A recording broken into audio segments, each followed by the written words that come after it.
So I'll come back to that. I thought I opened it. Lab 13. Okay. So last lab exercise. This is an easy one. So we're going to do detection of antibodies from a patient sample. And we're not using any real, we're using real stuff, but no human stuff today. Nothing contagious. It's all antibodies from animals, and they can be put directly in the trash today, right? All the supplies that we utilize today. So for ELISA, you can do detection of antigens or antibodies. And like I said, we're going to be doing the simulation of antibody detection today. Also known as an indirect ELISA. A direct ELISA is antigen detection. Indirect is antibody. So ELISA is actually an acronym for enzyme-linked immunosorbent assay. So this assay, right, so of course has to be done in a set of steps that have to be followed in the correct order, otherwise you won't get the correct results.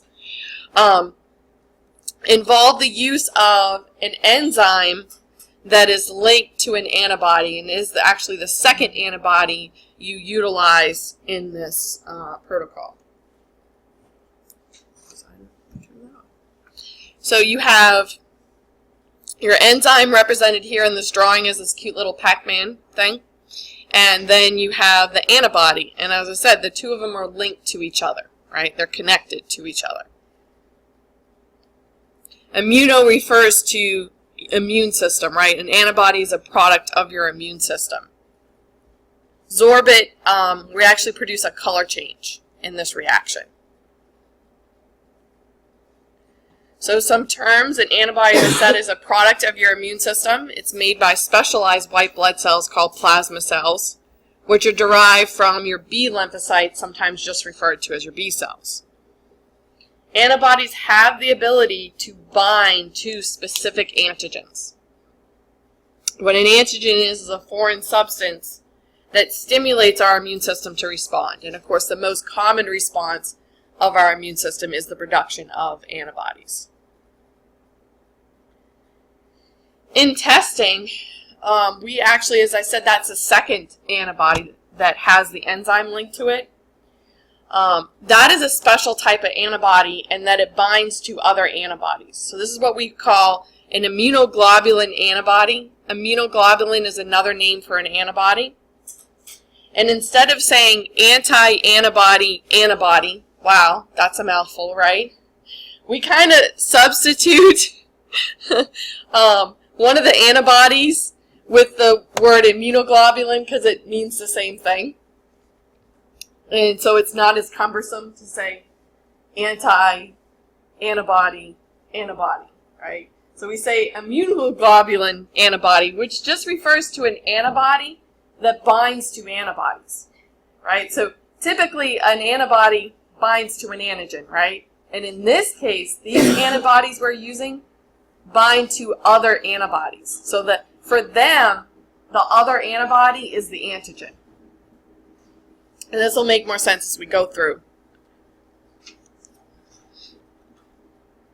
So the general kind of stick figure of an antibody is this characteristic Y structure that we draw. And for these, what's kind of referred to as the stem, which is this portion, and the two arms, which are these two upper portions, the antigens bind to these arms, to the tips of both the arms. These are both the same, they're just mirror images of each other. Where could then, if an antibody is binding to an antigen here, where then would it be available for another antibody now to bind to this first antibody? At the C region, right? So down here in what we call the stem region, commonly, or the FC region, is where the second antibody binds. So the first thing that happens is the antibody, the primary antibody, binds to the antigen, right, at the antigen binding sites. And then the secondary antibody binds to the primary antibody, the first one. right? So we almost get this sandwich effect, right? Layers of binding in this assay. And again, typically what we would be testing is for a particular antibody, because antibodies only bind to specific antigens, right? It's a specific interaction there. So in this picture from the animation, you can see that each one of these antibodies is a different color. Why are they showing them in a different color? What are they trying to signify here? Yeah, each antibody is different. Each antibody binds to a different thing. So in your body, you have lots of different antibodies, but they bind to different things. So this is to signify, right, that they're all different. And each antibody that's produced by your body, by your B cells, each one of your B cells, when they're born, they're unique. They make their very own special antibody. When they become activated and proliferate, all those ones that proliferated from the original all produce the same antibody. And an antibody is a protein produced by these cells. And the components of the protein are different from B cell to B cell. These variable regions of the two protein chains, what we call the heavy and light chain, are different. And this is what allows them to be different. In addition, there are 5 different classes of antibodies that have a little bit different functionalities, and some of them have additional structural changes that happens to them.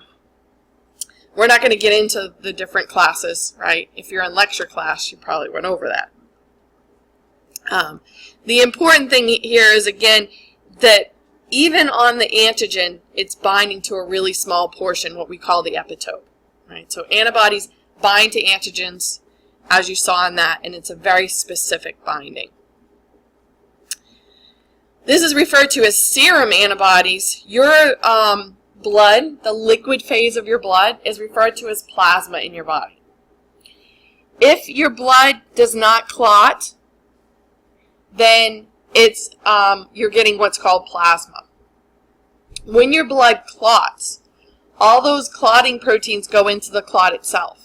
And when they separate out the liquid phase of your blood, in that case, that's referred to as serum. So the difference here is that serum doesn't contain any of the clotting proteins that you would have in plasma, because plasma clotting hasn't happened. And so those clotting proteins are still in the liquid phase of your blood, what we call plasma. As an immunologist, I kind of gave my boss the stink eye when he would give me a sample from an armadillo that was a plasma sample, because that contained clotting proteins. And sometimes those proteins can interfere with the type of testing that I did, which was ELISA testing for the detection of antibodies against leprosy. So, and the reason why he would give me that is sometimes when the animal was progressing in its disease state, they only wanted to take one tube of blood from the animal. And so when you let it clot, of course, you can't test how many RBCs do they have. You can't do a hematocrit. You can't do all those other testing that you can do if the blood doesn't clot, right? So they would take one tube with an anticoagulant in it, be able to run hematocrit and all that, and then they would spin it down and give me the plasma so then I could run an antibody test on it. When we did routine screening of the animals, we would take 2 tubes, one that didn't clot and one that clotted, so that I could get serum, right, and get the most accurate reading of the antibody level for that particular animal. So there are differences, right, and this is why, too, sometimes when you go to give blood, right, they'll take multiple tubes of blood because they're trying to run different tests, and they need the different components of your blood in different states to be able to effectively run those tests. Make sense? So that's why they're typically called serum antibodies, although they are found in your plasma too. Serological testing, again, refers to serum, and again, more so utilizing antibodies for testing. But they can also look at other components that are soluble in your blood, such as the antigens themselves even, right? And again, typically we like to get serum where the blood is clotted, no clotting proteins to get in the way. So what are you doing? Are we testing for antibody or are we testing for antigen? So indirect or direct ELISA. Indirect antibody, direct ELISA, but same process. It just matters which you switching out for a sample. So we use Bio-Rad, and of course we didn't change our PowerPoint. We need to change that to say Canvas, right? So what I went to earlier were the animation links that provided by Bio-Rad, the people we buy the kit from. So when you go to Canvas, under this module 13, I have the links to the direct and indirect ELISA. So you can click on that and go to the Bio-Rad site. And again, pick the antibody one because that's what we're actually doing. This does not have any audio, just to let you know. Don't worry, but your speakers aren't broken. And you have to keep clicking the play button. So the first step, right, is we deal with our plastic wells. The next step is we're going to add in antigen, and it'll adhere to the wells. Anything that doesn't adhere, we're going to do wash steps to wash it out. So anything that didn't stick gets washed out. And then the next step is going to be adding those antibodies. And they're, if the antibodies are present in that sample that you got from your patient, then they're going to bind to the antigen as you see here. And then, of course, anything that's not binding, we don't want sticking around, so we're going to wash it out. But can you see this? Can you see these in these tubes? No. You're not going to see anything. We're talking molecular, y'all. We're talking proteins. Teeny tiny. You need a super high powered atomic force microscope, which we certainly don't have, right, to be able to see that. So part of the reason for doing this testing is to help us visualize things we can't visualize, right, with our eyes. So the next step is really important for that visualization compartment is this secondary antibody, which binds to any primary antibodies that are here. So any antibody that's in here, it's going to bind to. So notice that the secondary is actually binding to the first antibody. But it's that first antibody is letting us to know if they're detecting this antigen, right? Do we have antibodies that are binding to this specific antigen we added into these tubes? But to be able to see that all of this that's happening, we need to be able to visualize that. So our secondary antibody, which binds to the first antibody, has the enzyme linked to it. So now, again, we're going to wash out anything that didn't stick. All right, we only want stuff that's adhering. Then we're going to add the substrate. The substrate will interact with the enzymes if all this stuff is present, right? Only if the antigen, the primary antibody, and secondary, if all this binding happens, then this reaction happens, right? And the substrate is going to go from colorless to this pretty blue color. Now, if you were to look at, so let me go to the antigen one, you'd start out putting antigens in from your patient, right? And they'll stick. Anything that doesn't stick will wash out. Now we're going to put purified known antibody in because we're looking for a specific antigen. So it's only going to bind to the antigen. Wash out anything that doesn't bind. But again, can we see any of this? No. So then we got to add our secondary, which has the enzyme to it. If everything's there, it's going to bind, right? Anything that doesn't bind, we wash out. We add our substrate. Voila. Color change happens. Pretty cool. Most of you guys have had these type of tests or even run these type of tests at home.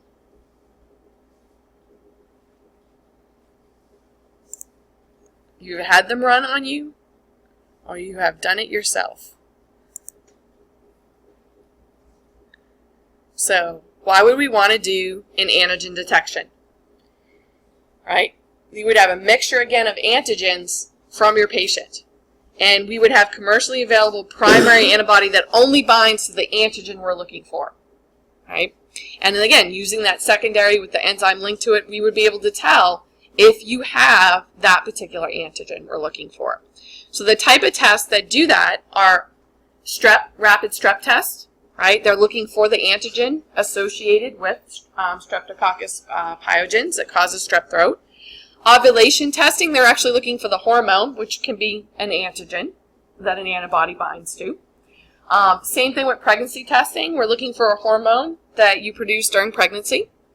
Drug testing, right? If we're looking for a particular drug, we can use an antibody to bind to it to see if it's there. HIV antigens, right? We can detect the presence of them utilizing antibodies. Flu, the rapid flu test. Again, using antibodies to detect the presence of that virus. Examples of indirect ELISA testing. So a pure commercially available antigen is what you start with, right? Because in this case, we're looking for, do they have the antibody that binds to this antigen? So we start with that purified antigen, just as you guys are going to do today. And then, we add the patient sample in that may contain the primary antibody that binds specific to that antigen. And then again, the secondary antibody is going to help us visualize the whole thing. So examples of tests that utilize this is HIV testing that's looking for the antibodies produced by someone with HIV. When you take your dog to the vet, heartworms are very large antigens. It's actually the antibodies that they test for in that heartworm testing. So I just adopted a new baby. You guys saw her pictures. She's so cute. From a rescue, and she went through heartworm treatment. And I called the vet this morning because I was confused by the report that they had given me from them. And they're like, no, yeah, that first initial test when they first got her, she was negative. And then a few months later, we tested her and she was positive. And then she went through the heartworm testing. But they had highlighted that negative result, but it was a date before her testing. I'm like, that's not significant. And they're like, no, they probably just got carried away on the highlighting. I'm like, yeah. I'm like, so she hasn't been retested since going through treatment. And they're like, no, we don't retest until 6 months after treatment. Give enough time for those antibodies to go away, right? Because even though they probably killed off the heartworm, this test does not test for the presence of the heartworm. It tests for the presence of antibodies. So once those antibodies go down, it takes about 6 months for those antibodies to deteriorate. Then we could test and know that she truly is heartworm negative now after treatment. Right? So that was kind of good. Right? Gave me a real world example for you guys today. And with hepatitis viruses, again, too, it's really hard sometimes to detect the presence of the virus. Much easier to detect if somebody's produced antibodies against it. So a lot of times the hepatitis type testing is actually testing for, did the person make antibodies because they have this viral infection. Make sense? So we use this type of technology all the time, right? And it's very beneficial, especially with rapid detection of strep throat and influenza, so you can know what you have and we can treat or, isolate based on test results. And as you guys will find out today, it doesn't take long to run these types of tests. And those of us that have done pregnancy home tests and stuff like that, right? It doesn't take much time at all.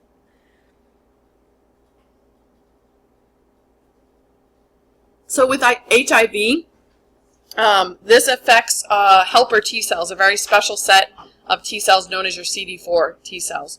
So they do specialized testing, again, to be able to detect a patient who has confirmed HIV, their levels of these very important cells. And so when they're dealing with acute infection, as you can see, they'll have a lot of the virus in their body, and they'll have a significant drop in their helper T cells, and then they may recover a little bit. And the time frame that it takes before it really debilitates and really destroys all the T cells varies from patient to patient, depending on what happens. And then we have drug treatment and stuff now that can really help people from advancing to the next stage, which is referred to as AIDS, and again, an acronym that stands for Acquired Immunodeficiency Syndrome, where you've gotten to the level where your immune system is deficient because it's eliminated these very important protective helper T cells, where the numbers are next to nothing. And because of that, too, the virus is very high numbers. And because your immune system is debilitated, that leaves you open to secondary infections. And then, of course, death from that secondary infection if it's not treatable and they're not able to save you. The number one cause of AIDS patients' death is pneumonia, right? They can't defend against that infection and it kills them because their immune system has been debilitated by the virus killing off major cells in their protection. So there are actually two different types of HIV viruses, type 1 and type 2, that they test for. So both types of ELISAs, you basically are making an antibody sandwich, right? So again, you're starting with a immobilized surface, our little plastic wells that I'll hand out to you guys. We're going to attach an antigen to it. We're going to attach a primary antibody if present, or if that's if we're looking for an antigen. And then comes a secondary antibody. But what's special about that one, remember, is that it has the enzyme attached to it. And that's going to help us with the visualization. When we add the substrate, we get a colored product. Some other tests, this is used a lot in research and testing nowadays. Some of them are actually fluorescent products that are attached to the secondary antibody, or chemoluminescent products where under chemical conditions they illuminate. I've worked with chemoluminescence when I was in graduate school as well. And so these really cool pictures that we get, right, from this type of technology, they're actually using antibodies with a fluorescent tag to them to be able to detect particular proteins inside these cells here. So one of the labels is green and the other one is this reddish label. And so they can see, oh, these proteins, you know, are inside the cell close to the nucleus, which they've stained with a special blue dye that stains DNA. Where these proteins that they're looking at are staying along the periphery of the cells, right? And so this, you know, helps us answer and ask questions about, you know, where are proteins, what are the functionality of these particular proteins, and we can actually visualize this, right, by adding these tags to them, these antibody tags that have colors associated with them, and even, as I said, different colors. So this is real research, right? Real, you know, what is this? Where is it? Right? Potentially, what is it doing? So our procedure for today, I'll give you guys your wells. There's an example in your kit, right, on how to label your wells, right? We're going to do positive and negative controls and patient known and unknown samples. You're going to start with purified antigen, right? You're going to add it to the wells with our little pipetters. You're going to let it soak in there for about 5 minutes. Then you're going to rinse, and I'm going to show you guys how to rinse properly so you don't cross-contaminate. And so your wash steps, anything that doesn't bind, right, we're going to remove. The next you're going to add your secondary antibody, your primary antibody first. So why do we wash? Remember to remove anything that's not bound, anything that's not sticking. Most or all of the purified antigens can be washed away, resulting in negative results, right? We don't want to wash too vigorously. We do need some of it to stick, right? If you don't wash enough, though, stuff that isn't bound may stay there and interfere with our test as we progress down the progression and kind of mess up our sensitivity of our testing. We're not doing the blocking step.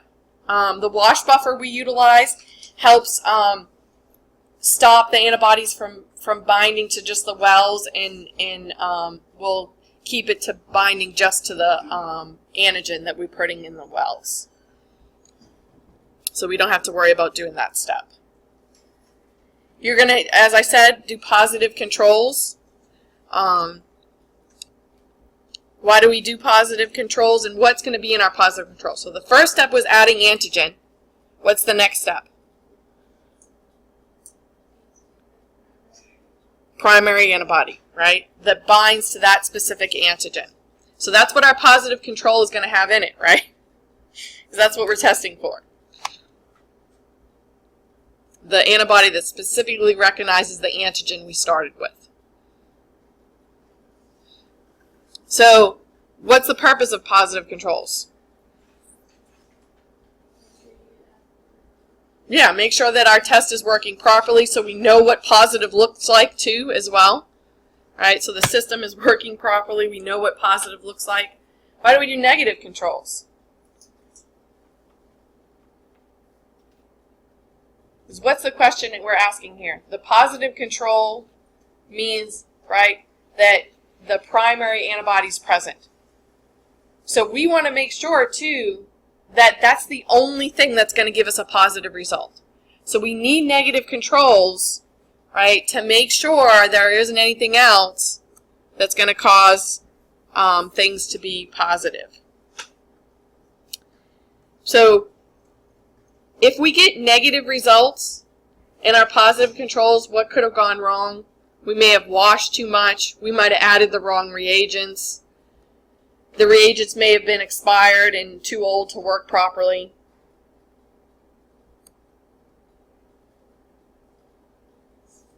So as I said with the negatives don't have the primary antibody, right?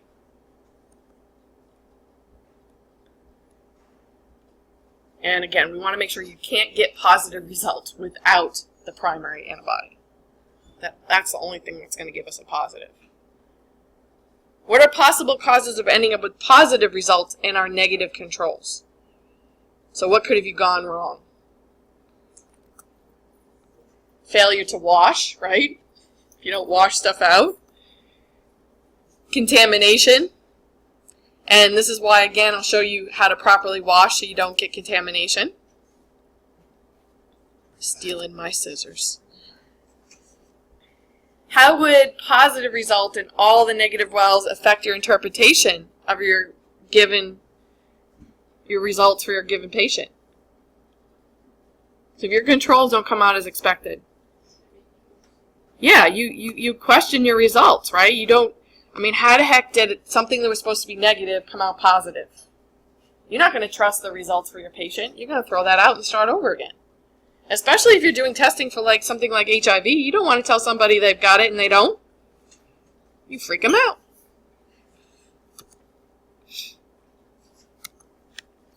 So remember, our negative controls, the only thing that should be in them is the antigen, right, that we bound to the wells. Nothing should be binding to this, right? Primary antibodies absent. And then we have 2 patient samples for you guys to test, right? Number 3 and number 4. One of them's positive, one of them's negative. Your challenge today is to find out who's getting good or bad news depending on what you're pretending you're testing for, right? Because again, this isn't real, right? So you can pretend you're testing for whatever you want, right? Testing for HIV antibodies, heartworm antibodies, right? Leprosy antibodies. I don't care. Hepatitis, right? Somebody's getting good or bad news, right? Depending. So we're going to run these samples in triplicate. Why aren't we going to just do one tube, one test? Why are we going to do 3 wells for each patient? Yeah. The more you do increases accuracy and precision. We want to be accurate and precise. Okay, this would probably be my playing darts right now because it's been a long time, right? We want very precise, right, and very accurate. We want you to hit the bullseye all 3 times. And when you have more samples too, you can do mathematical calculations like standard deviation, right? Get some more data is always better, right? So what might explain the inconsistent results within each triplicate set, and how might they affect your interpretations of your patient samples? So if you're all over the place, right, like I probably would be playing darts right now, not very valid, right? You want them to be relatively within range. Poor technique, of course, could potentially, give you those types of results. Right now, my dart playing technique is probably extremely poor. It's been a really long time. Right? My ELISA, on the other hand, I think I could still do that in my sleep. I did so many of them in research. But also you have limitations within tests, right? You have issues with sensitivity. And so my pregnancy testing is my favorite example for issues of sensitivity. So is it possible to have a negative result for the pregnancy test and in fact be pregnant? Absolutely. And again, this deals with sensitivity. Do you have enough of that hormone present in your urine sample that you're utilizing to be detectable by the test? And this is why the test says, you know, and nowadays they're all excited, like they've increased their sensitivity so you can test earlier in your progressive pregnancy, earlier after your first missed menstrual cycle, and because they've improved upon the sensitivity of that test. Now, a blood sample, right, because it goes into your blood before it spills over the excess into your urine, would be more accurate earlier, right? So that's why sometimes when the doctor is questioning, they're like, oh, let's run a blood test. Again, they're still looking for this hormone. They're just looking for it in a different sample, a sample that tends to have a higher concentration. So therefore, you get a more likely of a good positive result earlier. Make sense? So if it comes out positive, do you run like 6 more because, you know, it might not be a true positive? No. If it comes out positive, this is a pretty specific test. Chances are you're pregnant. Figure out what you're going to do about that, right? But the interesting thing, and I don't know if it was like feeling bad for the ladies, they had a guy do a pregnancy test. It came out positive. Can guys have babies? No.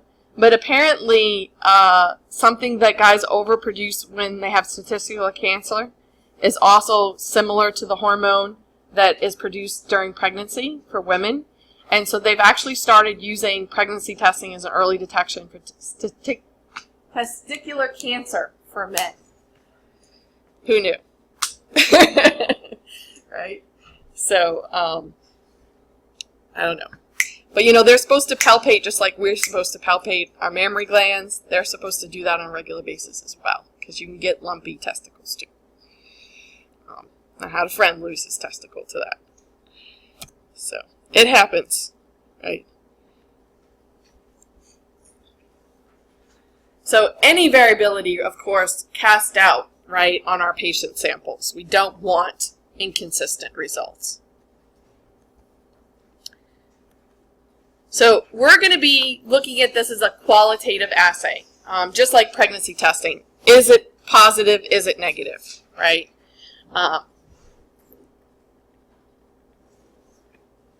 So again, if they're positive, it means that your patient has that antibody that binds to that specific antigen. If negative, nothing bound to the antigen, right? No primary antibody, so therefore the secondary is not going to bind and we won't see anything. So ELISA tests, though, are commonly done quantitatively. And so this is a 96-well plate, like I have here. So you can run a whole bunch of tests. You guys are just going to run one strip. One set of wells, like so. But typically when I was in research, I would run several plates like this because I would be running several patient samples. And dividing up the plate, it was just easier to do 4 samples. I did 4 wells. I did it in quadruplet for each one of the patient samples that I tested. So I would put their sample into 4 wells in a row, and I would test. Forget how much it divides up to. But a whole bunch on that plate, but still I would have so many patients, I would do multiple plates down my countertop. And so, of course, we'd have our negative control. And for our positive control, we would have a whole set, and in this case, it would be a dilution of it, where I would have the known amount of antigen, and it would be diluted out to known concentrations. So that then I know the concentration, and then once the reaction happens, as you can see, a color change happens, and, I thought I had more notes there. we can read this on a special spectrophotometer. You take these little plates and you put it on the spectrophotometer, and it reads every little well and gives you a number value for how much color was produced. So I could then graph that on the computer and actually generate a number for these test wells. So you can definitely see, right, that these over here are weakly positive because they're kind of light, where these are much brighter, they're much stronger positive. We could actually give a number value to that, right? What we refer to as a titer, or concentration of antibody in that sample. Because sometimes we want to know how positive, right? Especially in the case of with the leprosy.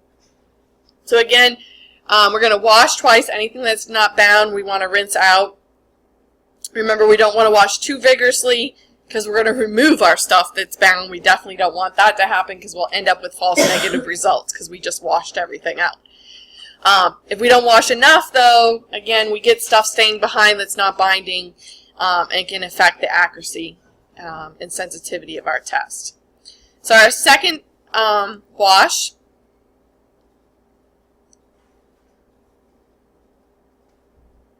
and then what would our negative samples look like?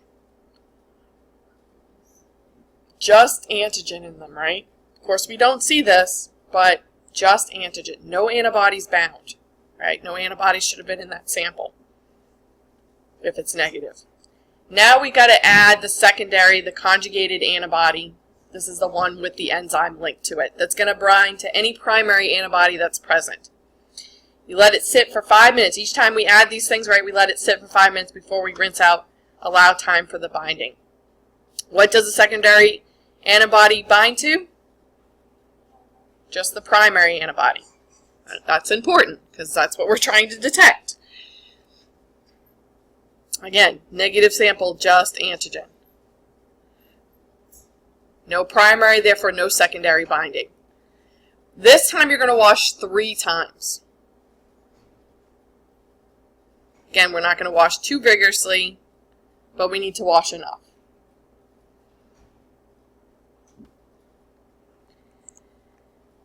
So, how many times? 3 times. Then you're going to add your substrate and incubate for 5 minutes. No longer than 5 minutes. This color change literally will happen within seconds for our positive samples. It is light sensitive, so I have little strips of tin foil you can put on it once you've added it. And I won't give you guys the substrate until it's time to add it. Oh, so this is a little blurb about on the spectrophotometer. So why is it important not to mix antigen antibody or antigen antibody solutions during the experiment? Yeah, and we certainly don't want them to overflow from one well to another, right? We want to stay within our wells when we're doing this. So we don't want interaction happening. So remember, we do the washes so that anything that doesn't stick, right, gets removed. Otherwise, it's going to interfere. So again, we've got antigen, primary antibody that binds to the antigen, and then secondary antibody with the enzyme, right, linked to it, and then the substrate, and we get the color change. So this type of technology is used a lot for other types of testing, dot blots, Western blots. These are where they stick stuff to, again, membranes, an immobilized surface, and they add antibodies, labeled antibodies, so that they can detect. Western blotting, the difference there is that they use gel electrophoresis first to separate out the samples, and then they add it to an immobilized surface, and then they're going to add the antibodies, and then we're going to detect and be able to see the different samples.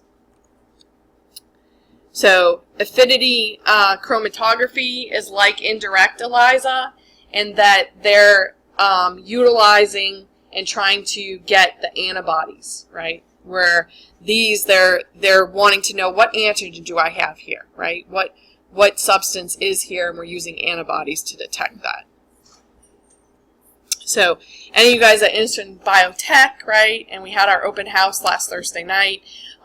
these types of technologies are things that are used in that industry, and learning these types of techniques can be very valuable to research as well as helping and diagnose patients. For HIV testing, again, because you don't want to tell somebody they have something that they don't, ELISA has some, range of specificity, sensitivity, and so they'll do sometimes more sophisticated testing like Western blot testing to really confirm a positive status when it comes to that type of infection. So what we're actually doing today is we're using a chicken antibody, and then we're using an anti-chicken antibody made by a rabbit, and then we're using an anti-rabbit made by a goat, with the conjugated vaccine on it to detect the presence of the rabbit. Right? So, like I said, all animal stuff, all proteins, all antibodies, not anything that's infectious are going to hurt you. And of course, it has the enzyme attached to it. In this case, it's the horseradish peroxidase with this colored element. It's colorless, but when it gets oxidized, it turns blue. If we were to read it on a spectrophotometer, we'd want to use a blue filter and read it around 650 nanometers of absorbance, which we're not going to do. We don't have a plate reader in this lab. They do want it in the biotech lab, though.